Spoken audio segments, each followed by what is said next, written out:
Bom, caros amigos do arquivo, tem livro novo na praça e um livro importantíssimo sobre uma figura que abriu as portas para um segmento na televisão que, querendo ou não, está até hoje no ar e se espalhou, não só apenas se espalhou para a internet, saiu da televisão e também está na internet. Muita gente, sem saber, segue os passos do homem do sapato branco, que é esse livro fantástico sobre Jacinto Figueira Júnior, que foi o meu amigo e jornalista Maurício Sticer, que escreveu de uma forma genial sobre o percussor do mundo cão na televisão brasileira. Muita gente não conhece, muita gente não assistiu, e para quem gosta de televisão, para quem trabalha com TV, é essencial ter esse livro, porque a partir dele você vai entender muita coisa que está no ar até hoje. E a gente está falando de um homem que começou a fazer televisão na década de 60. Então, já são aí 60 anos de história que Jacinto lançou e muita gente seguiu e que está até hoje no ar. Bom, para falar aqui, tá claro, o autor, o Maurício Sticer, que está aqui nesse canal pela terceira vez. Isso mostra que aqui não é tão ruim assim. Isso mostra que Muito não é tão pelo ruim. Já dá para contrário. ouvir música no Fantástico. O Sticer, a primeira live que o Sticer fez foi com o Humberto Mesquita sobre os 40 anos do fim da Tupi. E o segundo foi quando o SBT completou 40 anos, sobre o Silvio Santos, que ele tem um outro livro genial, Topa Tudo por Dinheiro, que é fantástico, que fala muito bem sobre a história do Homem do Baú. Aliás, Sticer, só um pode falar. detalhe: a live que eu participei com o Humberto Mesquita me permitiu ter um contato com ele e eu recorri a ele para fazer durante a pesquisa do livro do Jacinto Figueira Júnior. Quer dizer, Que bacana. eu conheci o Humberto durante justamente a live aqui com você, né, do teu canal, e foi esse contato que me permitiu me aproximar dele, e ele foi uma fonte útil para mim na minha pesquisa do Jacinto. Não, perfeito. E vocês vão ver também aqui durante a conversa e lendo o livro que o Silvio Santos tem uma ligação forte com o Jacinto Figueira Júnior e muito interessante também. Sticer, obrigado por ter aceito o convite, valeu mesmo e parabéns pelo livro. E a primeira pergunta é: como é que surgiu a ideia de escrever sobre o Jacinto? Obrigado, Fábio, pelo convite para essa entrevista. Parabéns pelo seu trabalho. Eu estou aí justamente à disposição dessa vez, já estive em outras, porque eu acho um trabalho muito importante de fazer, né, de tentativa de preservar a memória da televisão. A gente já conversou sobre isso algumas vezes, né? Então, faço esse preâmbulo aqui antes de te responder, dizer que é um prazer realmente grande estar aqui. Você é uma das primeiras pessoas para quem eu dou entrevista. E aproveito também para te agradecer publicamente pela ajuda que você me deu durante a pesquisa para fazer o livro do Jacinto, uma ajuda que foi essencial, bem importante mesmo, num ponto nevrálgico do trabalho. Bom, eu sempre me interessei pela questão do sensacionalismo na TV. Quer dizer, eu atuo já como crítico de TV há quase 15 anos, acho que tem 15 anos, e a questão do sensacionalismo, da apelação, sempre foi uma coisa que me chamou a atenção. Agora, é preciso diferenciar, e o meu livro faz um recorte bem específico, entre a apelação na área do entretenimento e a apelação na área do jornalismo, né? Eu me interessei, resolvi fazer o livro do Jacinto, sobre o Jacinto, justamente pelo papel dele num certo tipo de jornalismo que eu acho que é muito questionável e que tem muitos problemas. Mas ainda, quer dizer, voltando ainda um pouquinho, esse meu interesse por esse assunto me levou a... Eu cheguei a ter uma ambição de fazer uma espécie de uma história do sensacionalismo na TV, em algum momento. Pensei, vou fazer uma pesquisa para contar essa história, contar ondas de sensacionalismo. Por exemplo, períodos de briga entre Chacrin e Flávio Cavalcante, no final dos anos 60 início dos anos 70, que causou um monte de coisa. Gugu versus Faustão nos anos 90, também, que foi um período de extremos, né, que também teve muita repercussão e tal. Mas eu acabei, por conta, durante a pesquisa para o livro sobre o Silvio Santos, várias vezes também trombei com o Jacinto, com o nome dele, eles, e sempre sendo citados de uma maneira muito simples e rasa, como Jacinto que fazia programas do Mundo Cão, Jacinto que explorava o sensacionalismo, e só. E pesquisando, dando um Google aí do Jacinto, né? Se você desse esse Google, espero que isso mude, mas até recentemente, se desse um Google no nome do Jacinto e que tivesse fazendo uma pesquisa, te encomendassem uma pesquisa sobre o Jacinto, você ia conseguir escrever 2 laudas no máximo sobre o Jacinto. Isso realmente me deixou curioso, me deixou com uma pulga atrás da orelha. E falei, pô, tem uma história aí a ser contada, né? E fui mordido, então, por esse desejo de aprofundar o meu conhecimento sobre esse personagem, entender realmente por que ele é tão citado, mas, ao mesmo tempo, tão pouco falado, tão pouco descrito, como há tão pouca coisa sobre ele. Então, realmente, esse foi o ponto de partida, quer dizer, tentar entender melhor um personagem que claramente é importante, é citado tanto na academia quanto no jornalismo, frequentemente, por ter um papel importante na história da televisão, mas sobre quem pouquíssimo se escreveu, pouquíssimo se falou e, hoje em dia, pouquíssimo se conhece. É essencial falar do Jacinto, e é verdade, havia pouquíssimo material do Jacinto, né? Até há pouco tempo o SBT resgatou alguns vídeos dele, porque, por exemplo, falar da minha visão sobre o Jacinto. Eu conheci o Jacinto quando eu era moleque, porque tinha o Aqui Agora, ele fazia parte do Aqui Agora. Tem até uma matéria dele que me marcou muito, porque eu ri bastante, que era sobre... Era do Sábado de Aleluia, e o pessoal no centro da cidade malhando Judas. Eu nem sei se a galera de hoje sabe o que era. Antigamente, meu avô também fazia uns bonecos, a gente ia lá sábado de Aleluia e malhava Judas na Semana Santa. E o Jacinto ia lá com aquele jeito dele, até jogar alguma coisa nele, ele ficou xingando e tal. E eu dei muita risada. Então a minha visão do Jacinto era o homem do Aqui Agora, mas não. Há uma história enorme por trás Ao dessa figura. contrário, o Aqui Agora é a última coisa que o Jacinto fez. E ele é engraçado isso, porque o Jacinto ele já estava ali no final da carreira dele, né? Ele Isso, já era um senhor de exatamente. idade e tudo mais, mas conseguia prender a atenção das pessoas. Lendo o seu livro, Sticer, principalmente do início do Jacinto,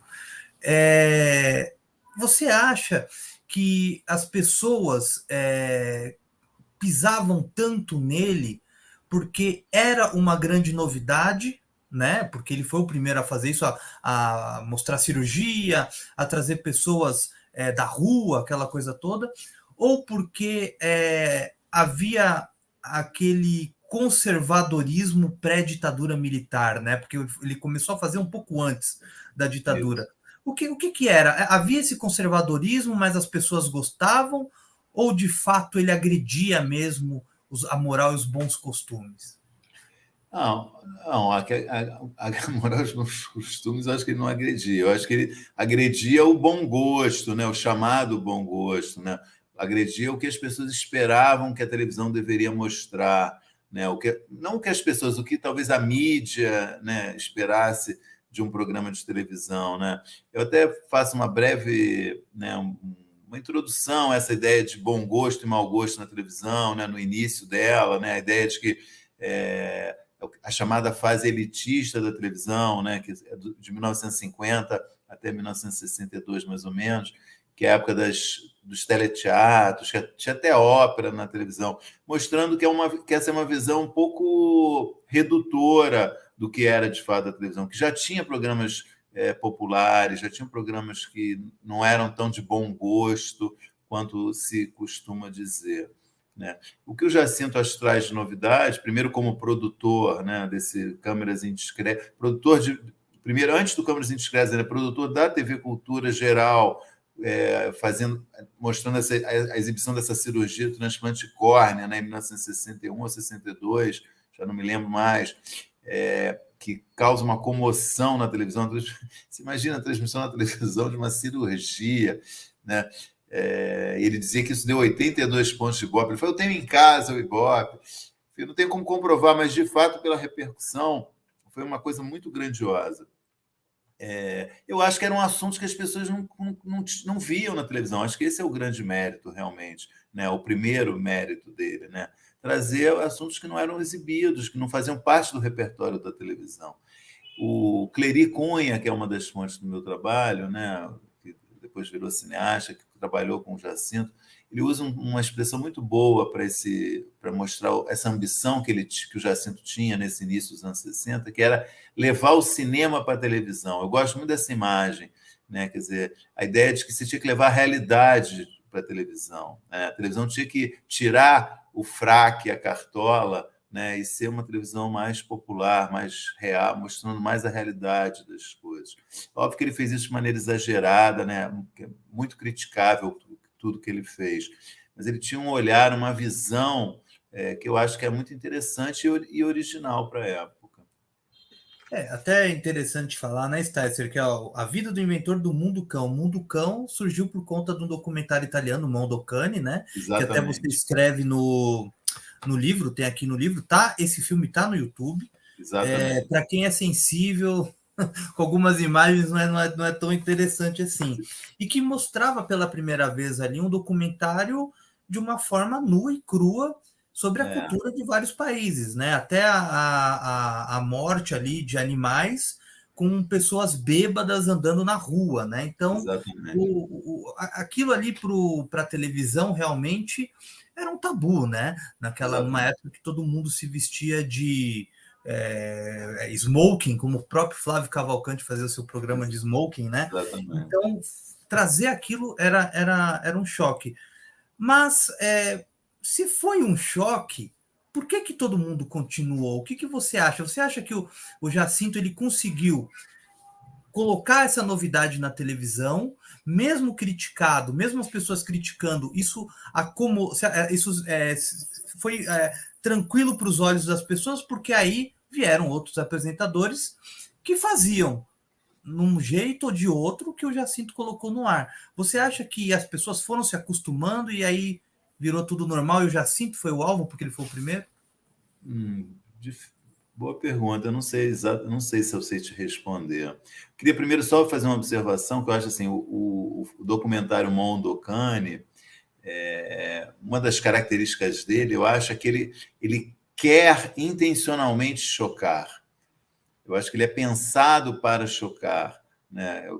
Realmente eu convido as pessoas fazendo essa mesma ressalva que você fez, que tem cenas pesadas, mas que vale a pena assistir para você um pouco entender. Quer dizer, não parece uma coisa natural, sabe? Parece uma coisa assim, vamos fazer um negócio que é para chocar. É sob o argumento também de mostrar a realidade. É o mesmo argumento que o Jacinto vai usar. Eu estou mostrando a realidade, estou mostrando que as pessoas, às vezes, não têm conhecimento, mas que estão acontecendo.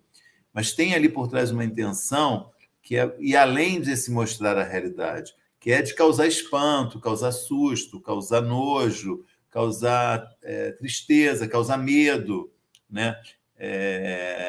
E aparentemente, às vezes parece até um pouco artificial. Você está forçando a barra para isso, sabe? Às vezes fica a suspeita no próprio Mondo Cane, isso já tem essa suspeita que algumas situações foram encenadas para o filme. Não que aquelas coisas não acontecessem, mas que foram feitas de um jeito que permitisse uma filmagem, né, com condições muito boas, etc., para provocar o efeito que os cineastas italianos queriam. Eu não acho que... E o Jacinto, eu acho que ele enxerga uma afinidade com esse filme, de fato, né, ele fala claramente, né, e O Mundo Cão fui eu que inventei, ele fala depois de ver o filme, né? Ele enxerga uma afinidade, ele enxerga que isso é interessante, né? Um pouco, essa ideia de chocar é interessante, atrai público. Por que isso acontece? Eu acho que desde o início a TV é baseada em audiência e publicidade, né? São dois valores importantes para a televisão.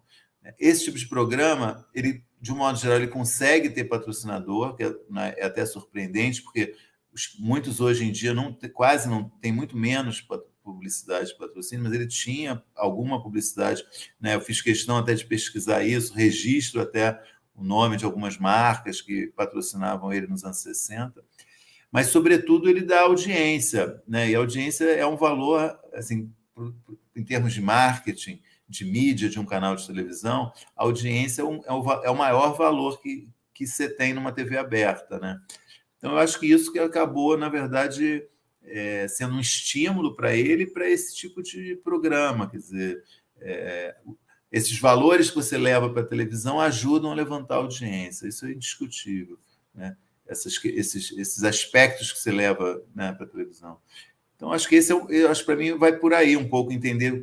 Não sei se as pessoas se acostumaram, mas são coisas que o público gosta de ver, né? A curiosidade, né, do ser humano é sem limites, né? Então, você promete mostrar coisas muito chocantes, escandalosas, polêmicas, sempre com numa temperatura muito alta, né? Isso atrai público, é natural. Mesmo que para isso você humilhe pessoas, você submeta pessoas a situações degradantes, né? Mesmo que você possa causar mal a essas pessoas que estão aparecendo na televisão, etc.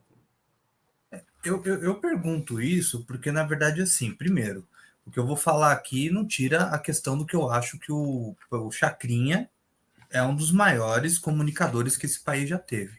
Eu acho Mas que é o maior até. ele foi o cara que criou uma comunicação até então diferente daquilo que a televisão brasileira tinha. Mas ele usava, querendo ou não, do jeito dele, um mundo cão ali no programa de auditório dele. Eu tenho essa visão. Jogando coisa no auditório, bacalhau, farinha, banana, humilhando alguns calouros, como ele fazia algumas vezes, fazendo concursos esdrúxulos, né? Tem aquela famosa história do cachorro, que é um cachorro mais pulguento, que empesteou a Globo do Rio e tudo mais. O homem mais feio do Brasil. Isso. Não, eram coisas. A questão o Sete Lira, né? Aquela entidade, Foi enfim, Sete né? da Lira. Sete da Lira, desculpa. É. E o Chacrinha, ele de fato é um gênio, isso é um fato. Mas por que o Jacinto não tem essa lembrança? Você acha que foi essa questão da cassação dele, porque a gente vai entrar nisso, que ele foi cassado como deputado?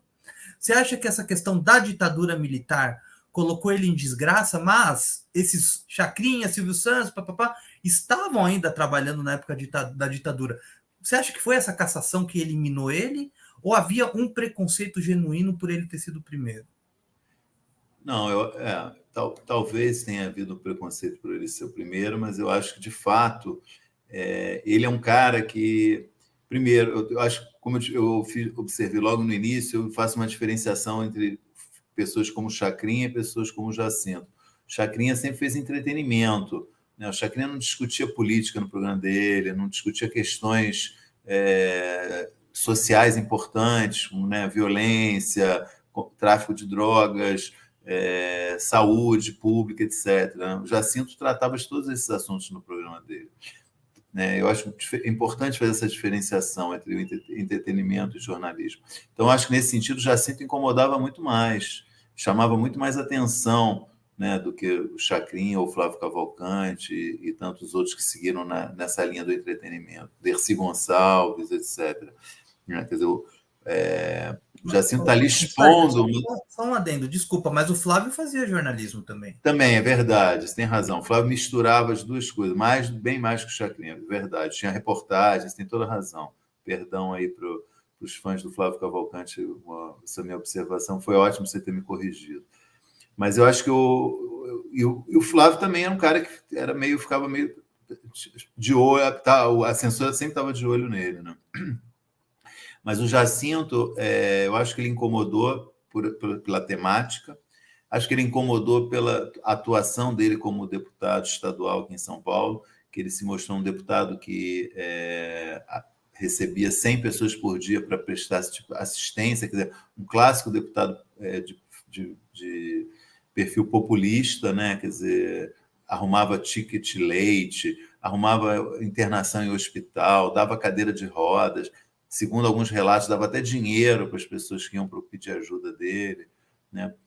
E não escondia de ninguém, ali em 1968, que era o segundo ano do mandato dele como deputado estadual, que ele ambicionava até disputar uma cadeira como senador, né? Então, eu acho, de fato, esse conjunto, quer dizer, um cara muito popular, com muita audiência na televisão, né? Estava um programa na Globo em 68, né? Promoveu uma ação de Natal no centro de São Paulo que reuniu dizem de 30, tem gente que diz desde 20 mil pessoas até 100 mil pessoas, não se sabe o número exato, mas foi uma multidão, as fotos são muito impressionantes disso aí.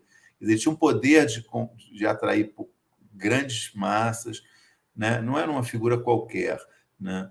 Então, de fato, eu acho a cassação, que ele sofre a cassação do mandato, na sequência ele é preso, né? Passam alguns 8 dias preso, e ele tem esse evento, né? Que é essa ação que dá errado, a polícia chega e tal, e aí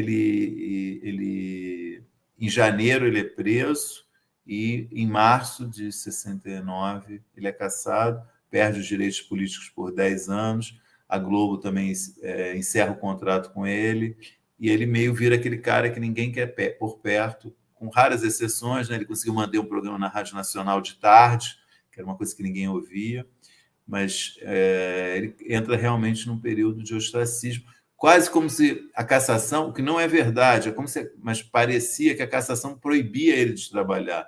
É meio um selo que é colado nele. Então, é um período muito difícil da vida, que é esse período de 69 até 79, que ele fica trabalhando muito pouco com comunicação, que era o forte dele. Então, não sei se eu te respondi, mas eu acho que ele foi muito alvo por ter esse pé no mundo da realidade, sabe? Mais do que outros apresentadores, né? E por manifestar publicamente, mostrar publicamente esse potencial que ele tinha de reunir, não só na televisão, como até fora da televisão, grandes públicos, multidões mesmo.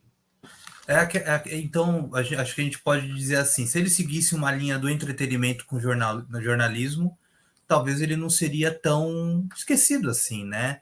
Porque se a gente vê todo mundo que seguiu uma linha de jornalismo com entretenimento, até o jornalismo, digamos, né, assim, fez fama, né? Acho que o maior exemplo é o Ratinho, né? O Exato. maior exemplo de todos é o Ratinho, que está até aí, já abandonou o jornalismo, enfim, por mais que ele traga umas política e tudo mais. Agora não tanto, né? Agora ele esqueceu um pouco a política, né? Mas ele sempre é uma amostra, né? Assim como o Gugu também, como o próprio Flávio e tudo mais, né? Então, realmente, eu acho que esse ponto, se ele não fosse tão sério, né? Como ele colocava que era jornalista, né? Então, isso ele sempre colocou, né? Sou jornalista, faço jornalismo.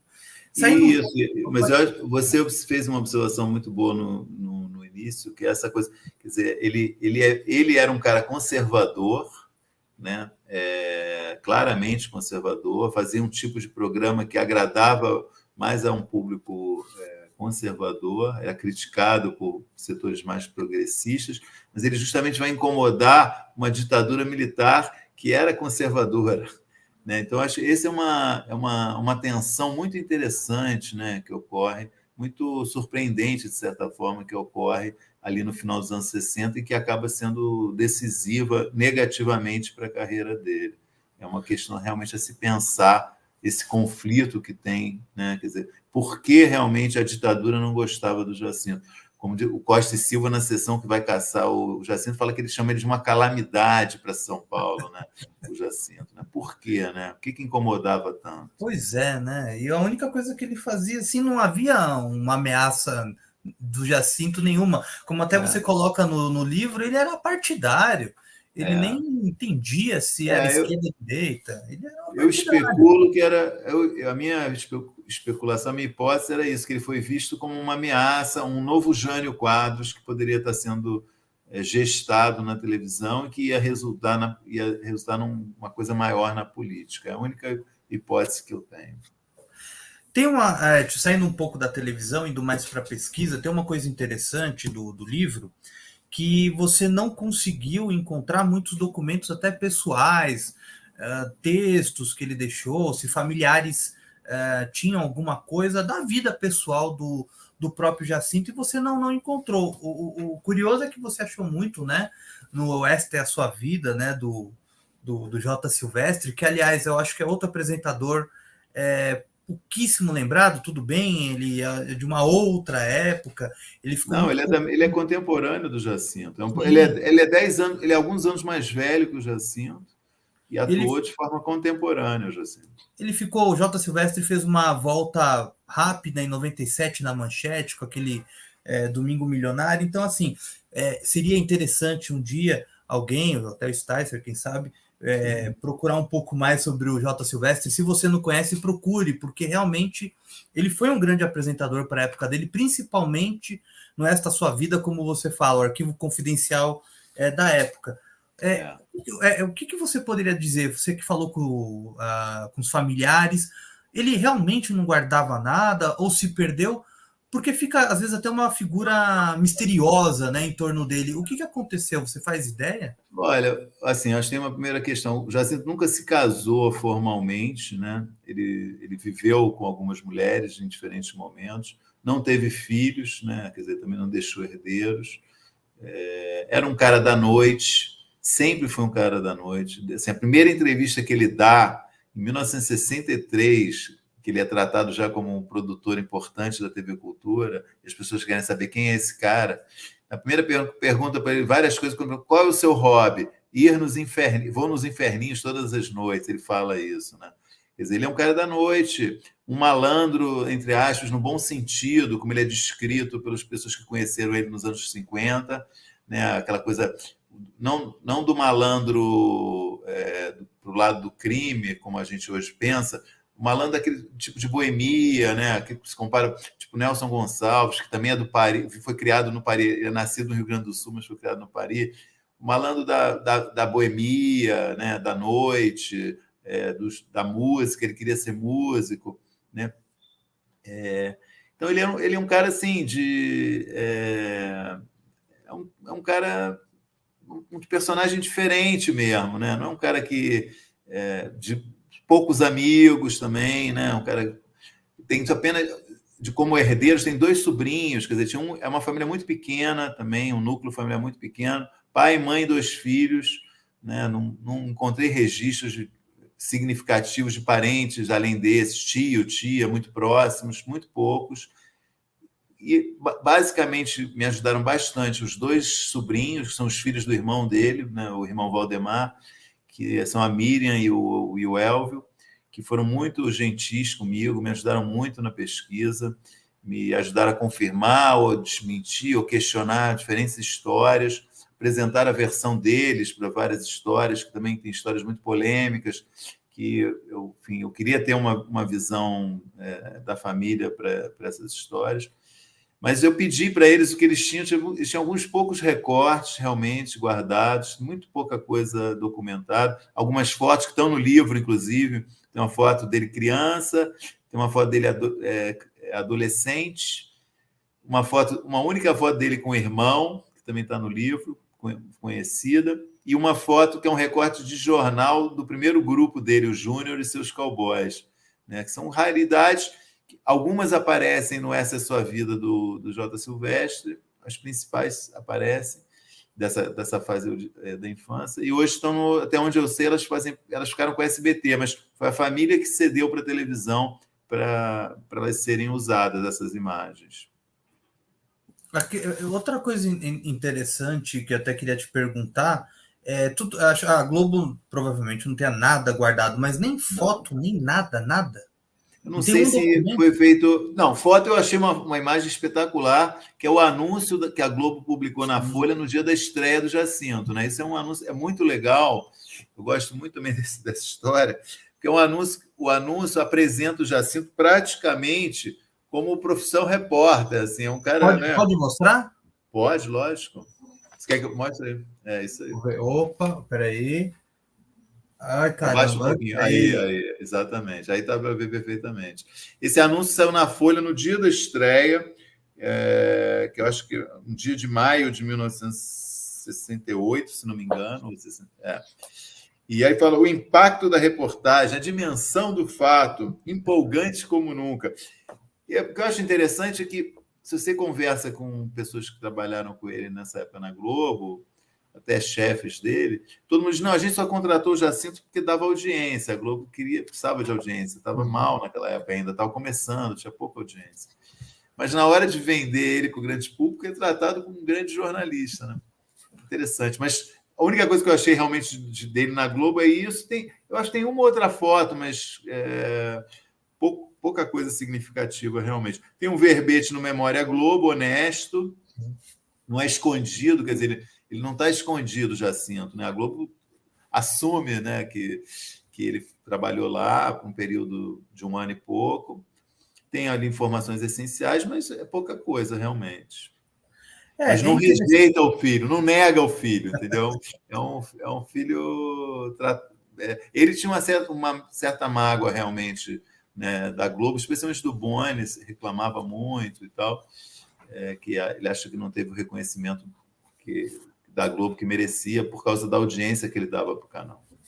Eu acho que a única emissora que não escondeu o Jacinto é o SBT mesmo, né, que assume o Jacinto, nunca escondeu, nunca colocou numa nota de rodapé que o Jacinto faz parte. Mas uma coisa interessante... Só para completar isso que você está falando, a Cultura, ele é mencionado muito brevemente em livros sobre a TV Cultura, mas ele ficou na TV Cultura acho que 4 anos, quer dizer, 3 ou 4 anos, uma passagem importante dessa primeira fase da TV Cultura. Agora, a verdade é que a própria primeira fase da TV Cultura é muito pouco falada, né? Também é uma fase que meio está soterrada, enfim, que acho que até merece uma pesquisa mais profunda, que é a TV Cultura dos Diários Associados. E toda essa temporada é meio também colocada em segundo plano, mas dentro desse segundo plano o Jacinto está ainda mais ainda terceiro plano. E depois a Band também, que nunca fala do Jacinto. O Jacinto é verdade que ele ficou menos de 1 ano lá, mas passou também pela Band, né? E realmente a Band ignora totalmente. Né? De fato, confirmando o que você falou, quem sempre assumiu, abraçou o Jacinto, nunca teve nenhuma vergonha, nenhum problema com ele, foi o SBT. É interessante falar nesse ponto, né, da cultura, né? Até eu sei que é fora do assunto, mas a cultura conta, a cultura da Fundação Padre Anchieta, né? Ela conta como a partir de 69 que a cultura entrou no ar. É vergonha mesmo de querer contar a história anterior? Ou você acha do tipo, não tem nada a ver com a gente, era do Assis Chateaubriand, que se dane? Isso. Eu acho que é mais isso.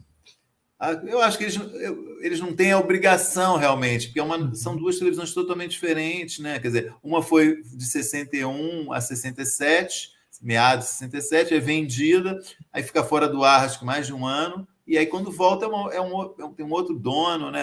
É uma TV pública, uma outra programação, mas manteve o nome, porque o nome era muito bom, né? E eu não acho que seja uma grande obrigação, mas eu acho que caberia realmente ter uma lembrança mais substancial, né? Ter um projeto Memória TV Cultura, assim, né? Que resgatasse isso de forma mais profunda, sem dúvida. É a história da TV, né? Não tem jeito. Isso é a história é um canal de televisão, né? Exatamente. E outra, é o segundo canal do Diário Associados, da TV Tupi, São Paulo.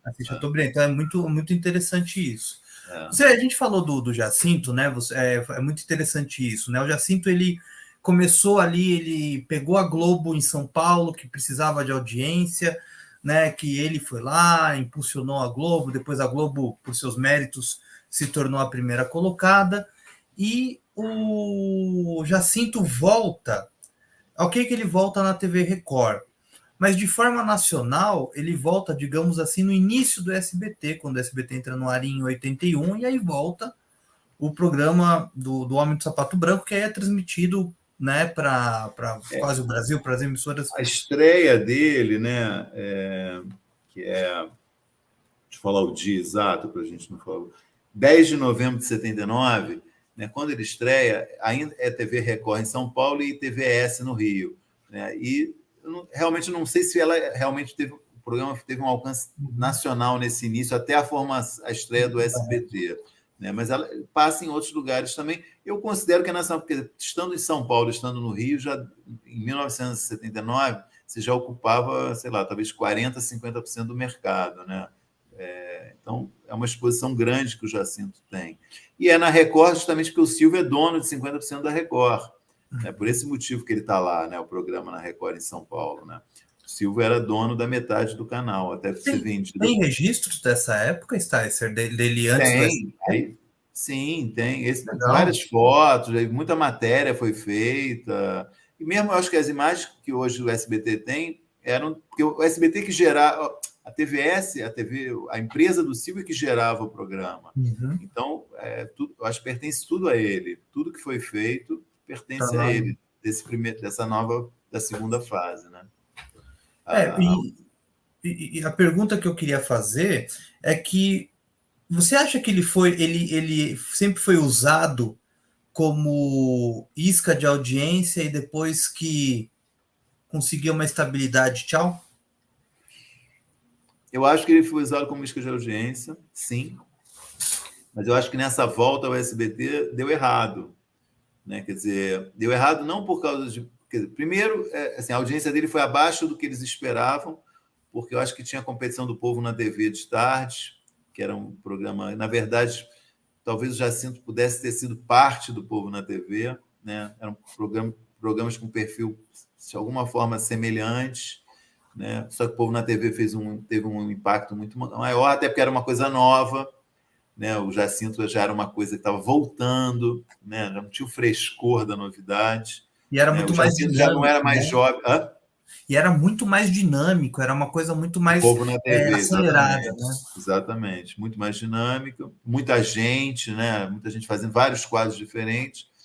E o Jacinto, de certa forma, se pode dizer que era velho, entre aspas, na comparação com o povo na TV. Deu audiência, mas não foi realmente a audiência extraordinária que se esperava. Eu registro ali, acho que no segundo ano, ele não está nem entre as 10 maiores audiências do SBT, o programa. Mas eu acho que não é uma audiência desprezível. O que acontece é que o programa não tem publicidade. Não só ele, né? Quase nenhum desses programas da fase inicial do SBT tem publicidade. E isso gera uma crise interna grande, né? Que é depois de 4, 5 anos do SBT, que tem uma limpeza, entre aspas, né? Limpeza é um termo pejorativo, né? Tem um corte drástico em programas de muito apelo popular, mas que davam audiência, mas que não traziam publicidade nenhuma. Quer dizer, a emissora está em crise, precisa de recursos, e o Jacinto acaba sendo uma das primeiras degolas, né? Dos primeiros programas degolados da grade, depois que essa crise é constatada. Né? Tem uma coisa também interessante no livro, que a gente já viu aqui, até o próprio Sticer, numa coluna no UOL dele, tinha o detetive, né? Que você pegava figurantes de outros programas, figurante que participava do João Kleber e estava No caso na de família. Indiana, que aí depois ia para um outro programa lá da Casos Bandeirante, de família também, e né? Muito. esse caso de família. Então, assim, a gente sabe disso, o próprio Ratinho, e tantas outras apresentadores, de que muita coisa na televisão é combinada e tudo mais, que aquilo ali é pré-montado e tudo mais. No programa do Homem do Sapato Branco que o SBT postou, é nítido, né, que ali é muita coisa montada ali, que é tudo muito, dá para ver, né? Mas assim, o telespectador, muita gente fala assim, não subestime o telespectador porque, né, ele não é burro. Mas você acha que o telespectador, de modo geral, ele não está preocupado com isso, que ele só quer se divertir e ver o circo pegar fogo, independente se aquilo parece real ou não? O que você acha? Eu acho que o público desse tipo de programa não considera isso importante, realmente. Ele quer ver uma coisa bem feita, engraçada, divertida, estimulante, que provoque prazer nele. Eu não acho que realmente. Eu acho que o cara pode até se dar conta, isso é uma armação, mas estou aqui rindo, estou aqui gargalhando. O Homero Salles, né, que dirigiu o Gugu por 30 anos e que assistiu de perto como era feito o programa do Jacinto, usou uma expressão que eu acho muito feliz. Ele compara, às vezes, o Jacinto ao telecat, né? Aquelas lutas que se sabe que eram meio combinadas, né? Tinha o mocinho e o vilão, né? Enfim, e você assiste aquilo, você adora, aquilo fazer um sucesso, você assiste mesmo sabendo que o vilão vai sempre perder a luta, mas ele vai dar muita pancada no mocinho antes, né? Então, eu acho interessante essa imagem que ele faz, quer dizer, o programa produzia um certo tipo de entretenimento que era confortante para o espectador. O problema é que ele está dizendo que supostamente aquilo era verdade, né? Ele estava vendendo como verdade coisas que não necessariamente eram. Embora às vezes fossem também, como eles dizem, os produtores, às vezes o caso era verdadeiro, mas as pessoas que contaram não queriam aparecer. Então se trazia atores para encenar uma história que eles diziam que era verdadeira.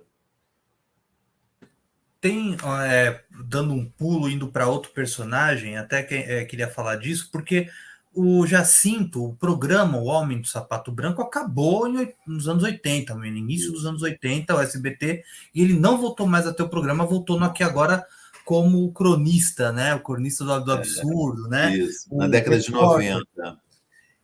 Aí o que acontece, Sticer? A gente tem, nesse meio tempo, é claro que a gente tem programas popularescos e tudo mais, mas não havia mais um programa Tribunal de Pequenas Causas, como o próprio Jacinto falava, né?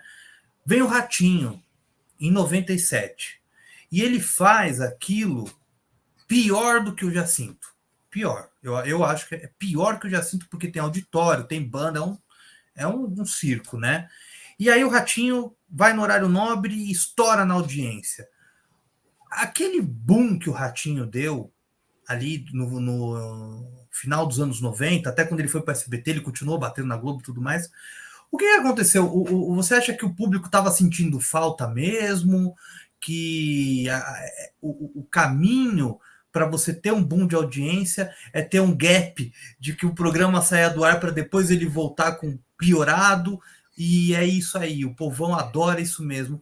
Por que aquele tipo de programa que já tinha sido aposentado voltou e fez tanto sucesso?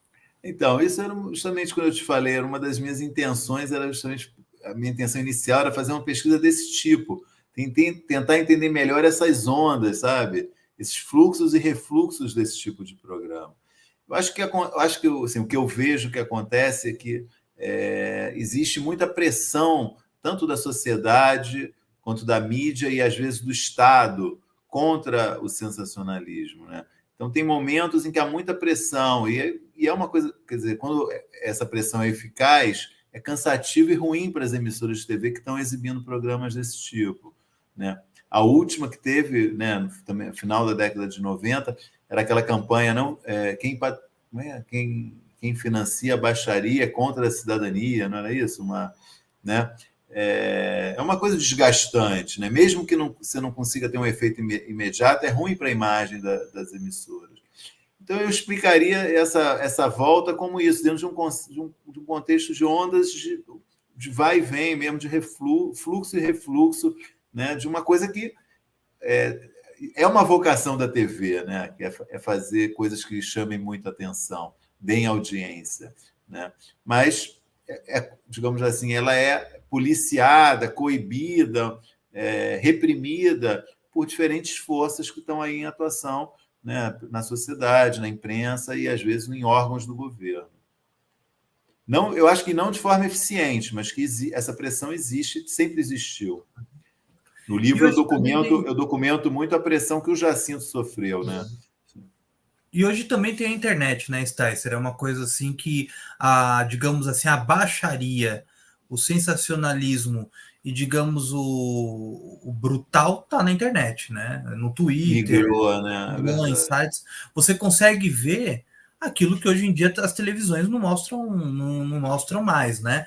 Porém, o mundo cão, vamos dizer assim, né? A gente tem essa linha do mundo cão, tá em outros programas de uma forma um pouco mais velada, né? Eu acho que o Linha Direta, como você propriamente fala, ele é uma gourmetização do mundo cão, né? Ou, por exemplo, quando você vê esses programas, que agora eles estão diminuindo, né? Diminuindo um pouco, como era a Eliana, o Rodrigo Faro, o Luciano Huck, em explorar a tragédia de uma pessoa, ou uma pessoa pobre ir lá e ficar dançando hula-hula, fazendo provas mirabolantes para ganhar R$1.000, um carro novo. E é uma forma mais leve, né? É uma forma em que as pessoas conseguem aceitar, se emocionar, mas ali há uma exploração, mesmo sendo, ok, essa definição é importante que você falou, Jacinto, era o jornalismo com entretenimento, mas é o mundo cão que talvez o Jacinto mostrava, com um assistencialismo, mas hoje de uma forma mais leve, mais gourmetizada, né? Isso. Eu concordo com você, acho que é isso mesmo. Eu acho que hoje tem uma rejeição maior, né? A reação é maior, eu acho, né, para isso, né? Tem mais freios naturais, eu acho, para isso, né? Quando eu chamo freios naturais, eu digo, não é que seja proibido, né? Não tem censura, mas acho que tem essa preocupação com o impacto no mercado publicitário, né, maior, né? A pressão da sociedade sobre as marcas hoje é muito maior do que há 20 anos atrás, 30 anos atrás, né? Hoje, se determinado programa está desrespeitando um segmento da população ou alguém especificamente, logo tem uma pressão sobre os anunciantes do programa, né? Isso causa algum constrangimento para quem produz o programa. Então, acho que tem armas, de certa forma, mais eficazes, ainda que eu acho insuficientes, né?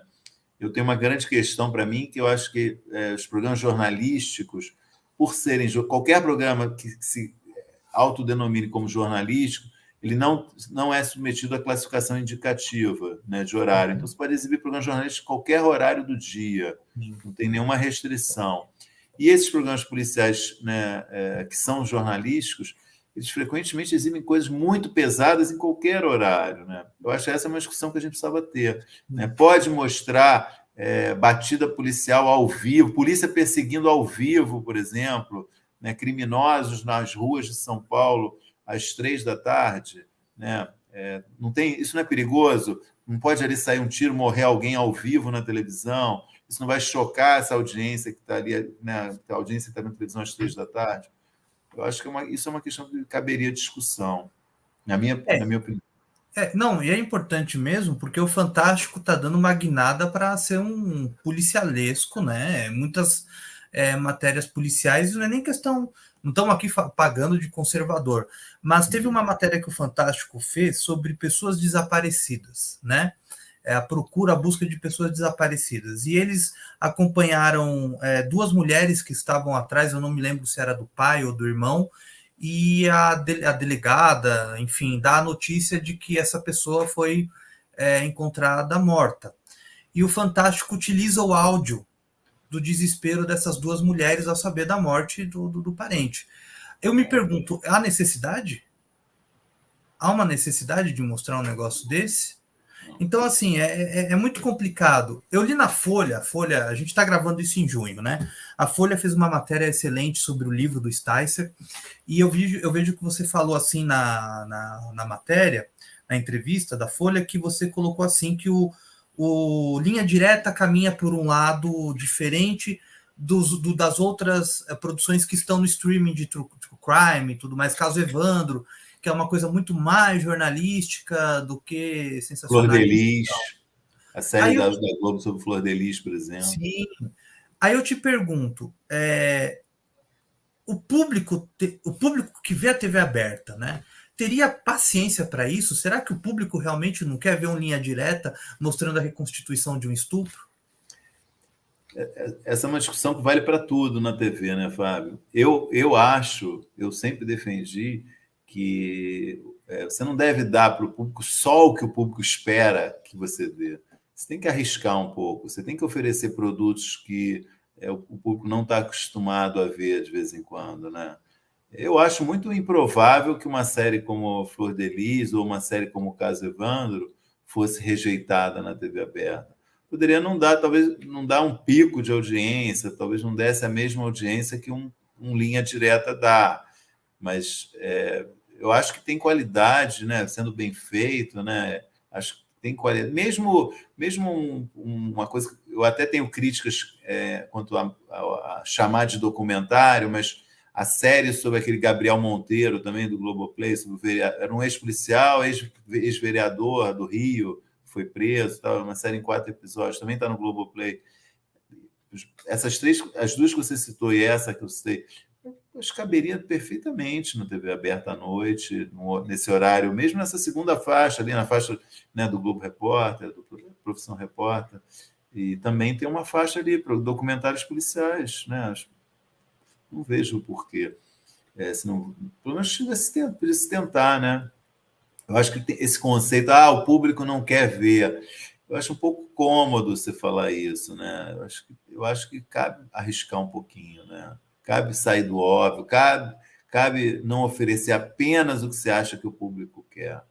Posso estar sendo ingênuo, mas, enfim, também a minha função como crítico de TV é pressionar nesse sentido, né? Eu acho que a TV também está no papel dela de fazer o que é o melhor para os interesses dela, né? O que ela considera mais certo, o que vai render mais frutos para ela. Mas, para mim, como crítico, cabe também tentar esticar, né, a ambição, esticar, pressionar numa direção de mais ousadia e mais coragem. Essa matéria que eu falei do Fantástico, quando eu vi, eu estava assistindo, eu desliguei a TV, eu não aguentei. Não assisti. Eu desliguei a TV, eu não aguentei. Aquilo para mim, particularmente aquilo para mim, quem já perdeu um parente, quem já viu aquilo, eu acho que é uma coisa muito íntima e não se perderia nada em que se a Globo, o noticiário falasse que infelizmente num off do repórter que aquela pessoa faleceu, não mudaria. Não mudaria o rumo. Chegando na reta final dessa conversa muito bacana, dá muito pano para manga falar sobre isso, né, Stés? Muito. O final da vida do Homem de Sapato Branco, do Jacinto, foi terrível, né? Ele sofreu muito e é aquilo que você fala, ele foi vítima daquilo que ele fez muito, né? De um sensacionalismo, né? Da Sônia Abrão, indo até o hospital, filmando, levando o sapato dele, levando ele ao programa. Não só da Sônia Abrão, né? Márcia Goldsmith também fez, repórteres de revistas, jornais, vários. O que você colocaria nesse episódio, nessa questão? É emblemático? Você acha que marca de fato a forma injusta? Eu acho que é injusto. Porque ele é um profissional ser humano, né? Do homem que colocou o Munducão na TV terminar com matérias no estilo Munducão? Eu acho sobretudo irônico, Fábio, né? Eu acho sobretudo muito irônico. Acho que é algo que ele jamais poderia ter imaginado que aconteceria com ele isso. E não justifico de maneira nenhuma, né? Que você lê o meu livro, você vê que eu não passo pano para isso de maneira nenhuma. Mas o que eu acho que mostra é um pouco essa natureza desse lado da televisão mesmo, né? Que não faz distinção, né? É democraticamente sensacionalista, ou seja, não faz distinção entre uma figura como Jacinto e uma figura anônima que está na miséria e que pode ter sua vida exposta por um programa de televisão. É triste mesmo, né? Realmente é um momento triste para ele, para a família dele. Eu acho muito triste essa exposição, mas não é diferente da exposição que tantas outras pessoas sofreram em programas desse tipo e sofrem até hoje, né? Pessoas que não têm conhecimento, que são expostas às vezes em situações vexatórias, em situação de humilhação, em situação de total falta de proteção do Estado, porque não tem recursos e a televisão vai, né, invade a privacidade delas. Isso acontece até hoje, né, de forma lamentável. Jacinto acabou sendo mais uma vítima desse tipo de coisa, né? Então, eu não distinguiria, eu realmente reforço isso, né? É irônico que isso tenha ocorrido, mas não distinguiria, quer dizer, ele não é melhor nem pior do que outras pessoas que passaram pelo mesmo constrangimento, né? Nesse sentido, são todas vítimas de um tipo de programa que é indiferente, de certa forma, ao destino dessas pessoas. Realmente assim emblemático, né? É um ponto assim muito interessante. Essas imagens está aqui no arquivo, no canal, só vocês procurarem que estão aqui no canal e tantos outros programas do Jacinto, do próprio Aqui Agora também, que é fantástico. vocês darem uma olhada. Tem no canal do Bocão, que é o Javier, que era o câmera, que eu já pedi entrevista para ele, ele foge de mim, tudo bem. Ah, é? Foge de Ele mim, fala, foge, não me responde. o Javier, conhecido como Bocão, foi câmera no Aqui Agora, né? E câmera no SBT por muito tempo, participou de várias coberturas, tem um canal também muito Muito divertido no legal. YouTube, e ele também é uma das pessoas que foi fonte do meu livro, deu entrevista, me ajudou a entender melhor o perfil do Jacinto nessa fase final do Aqui Agora. Não, é muito interessante ver o canal do Bocão, ver os programas, para que você entenda um pouco quem foi o Jacinto Figueira Júnior e como ele assim, colocou o estilo dele de uma forma única, porque ele era um estilo único, nunca ninguém conseguiu fazer o estilo dele, né?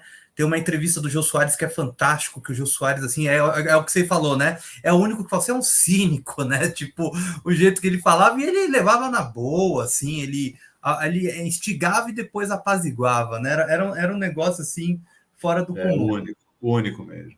E para vocês também entenderem um pouco mais sobre a história do Jacinto, tá aqui, como eu já falei, na descrição desse vídeo tem o link do site da Todavia, mas está nas livrarias, está nos principais sites do ramo, tanto no físico quanto no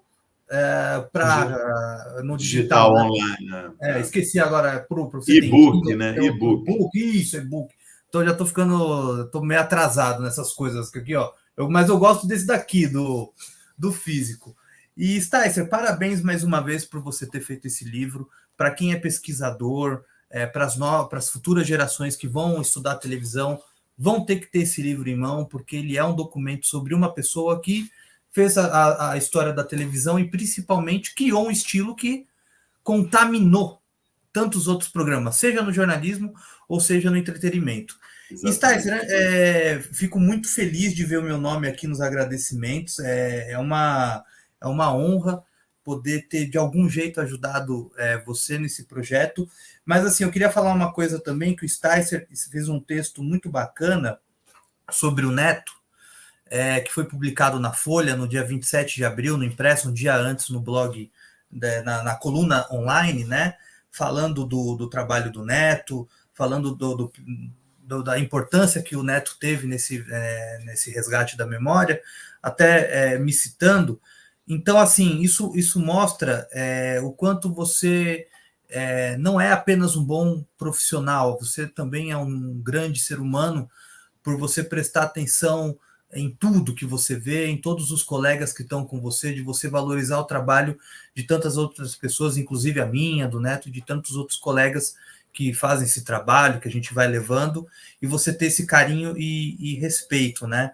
Eu queria te agradecer, porque já são 2 vezes que o meu nome sai no seu livro, no impresso, então se não fosse você, eu acho que o meu nome só ia sair lá quando eu morresse, lá no obituário. Então, é muito importante ter o seu trabalho, mas principalmente ter a sua amizade. E para mim é uma honra, porque eu já te falei isso e não canso de repetir. Eu lia você antes de falar com você e hoje eu estou aqui entrevistando você. Então, pela 3ª vez, né? Então, para mim é uma honra. Obrigado mesmo. E pelo livro, por tudo. Comprem o livro, não falaremos mais nada. Comprem o livro, tá aqui.